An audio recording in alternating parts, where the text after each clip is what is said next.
Bonjour, un petit tutoriel qui présente rapidement comment traiter plusieurs entrées, plusieurs trajectoires sur notre carte SD saisie par le bolide. Donc d'abord, on va encore une fois dans GeoGebra, l'affichage du tableur et les options. Donc on va aller à 4 décimales pour être sûr qu'on a toutes les données.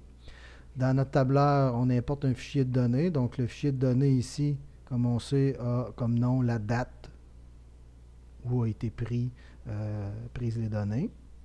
Donc, dans colonne A, j'ai la date. Et si je déroule ici, on s'aperçoit que j'ai une autre saisie de données. Puis, si je descends dans mon tableur, OK, j'ai une autre saisie de données. Donc, comment je fais pour traiter le tout? Donc, d'abord, on peut garder la date là. Donc, ici, on vient chercher le premier 0 qui a du sens. Donc, ça veut dire ici, ça ressemble vraiment au démarrage de notre bolide. Je descends. Et là, je cherche les premiers doublons. Et probablement que cette donnée ici est la dernière qui a du sens. Donc, je viens tout simplement copier cette donnée-là.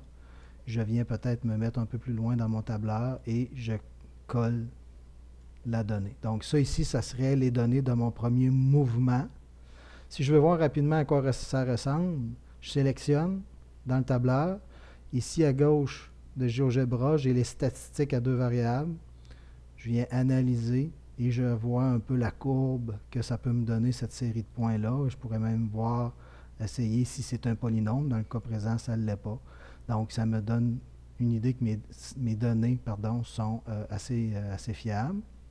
Ensuite, je voudrais encore une fois mettre à 0 ici. Donc, tout simplement ici, égal à E1 moins la donnée 2.705. On étire encore une fois la formule. Et si jamais ici il n'y avait pas eu de 0, bon, on fait pareil pour la colonne H. Bon, présentement, je pourrais tout simplement copier-coller cette colonne-là dans ma colonne H pour pouvoir avoir notre graphique ici. Faire créer notre liste de points et continuer notre travail là-dessus. Donc, un fichier contenant plusieurs informations, c'est juste de trouver à quel endroit c'est fini. À la fin du bolide, lorsqu'il termine sa trajectoire, bien, il va avoir sûrement des données semblables. Donc, ça veut dire qu'il est arrêté, je l'ai dans mes mains, etc. avant de l'éteindre. Puis, je recommence comme ça pour aller chercher notre deuxième série de données, etc. Donc, c'est un fichier qui contient plusieurs trajectoires. Il faut réussir à se démêler là-dedans.